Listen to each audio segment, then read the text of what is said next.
This one is called Soundtrack to the Soul.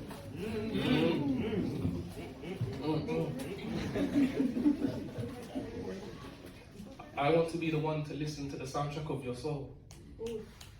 I want to press play on your playlist so I can get to know how you feel on a day-to-day basis. Listening to your music makes me feel whole. This isn't no shuffle type of playlist. This ain't just touch and go. This is a press play on the first track and let the melodies guide me back home. See, I've always said sharing a playlist is like a love language.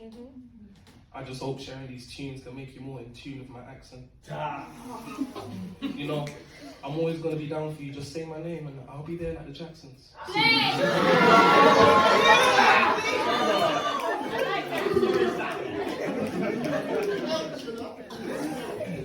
I'll be there like the Jacksons. See, your love is like a bandage because it wraps around me and heals all my wounds. No, actually, I like to say it's the Aaliyah type love because your love makes me feel like I'm one in a million, secretly hoping this goes on and on and on and it can carry me into oblivion. But hopefully, what I said doesn't get no pushback like I pushed you first.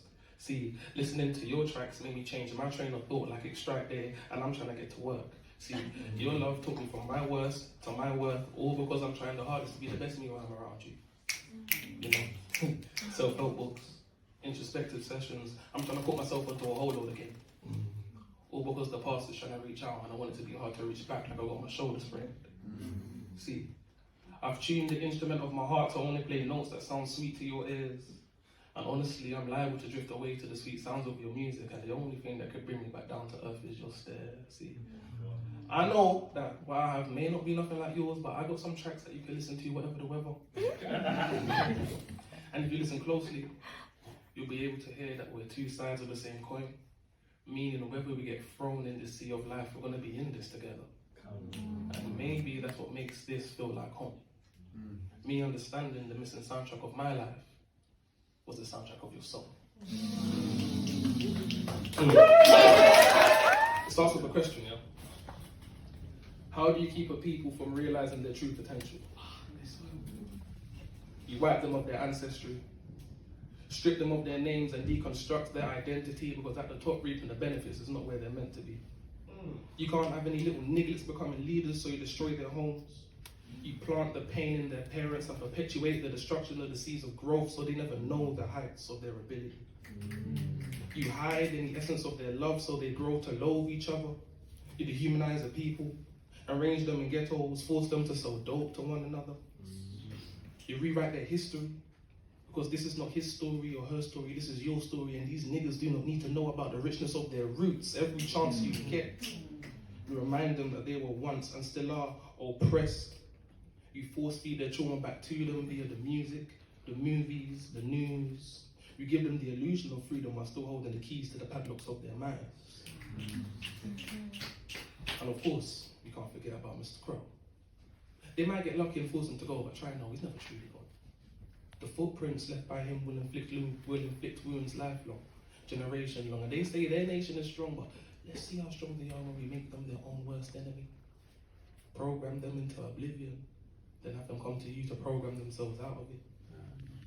And yes, there'll be a few that catch on, but all you really have to do is lynch them, whether that be by life or by device. By life, it could be as simple as a new cemetery, or better yet nowadays, an officer shooting a teen. By device, you're taking away his means. That means silencing his speech and casting him off for him never to be seen. If you neutralize a defiant Negro, you neutralize any risk of a rebellion. Now let's go back to the question. How do you keep a people from realizing their true potential? The blueprint's already been here. Thank you. I've got a lot to get off my mind. It feels like the world around me is falling apart, so I plaster the cracks on the wall with a simple I'm fine. I look around and see a world governed by narratives, living in the West where the agendas are capitalist, and yet I still find it hard to capitalize on my time. So I'm waging a war against the world, but I'm conflicted. How can I win the war against the world when I can't even win the war against myself? So I've got to take a step back, get my mind right, plant the seeds of growth so when life hands me lemons, I can make lemonade out of the limelight.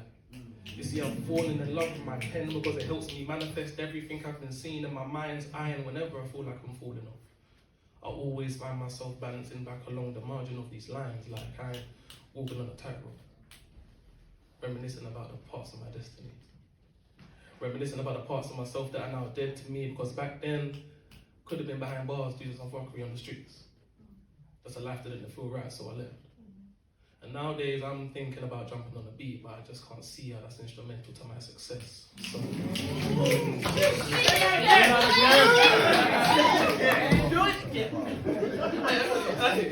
there you are, cool.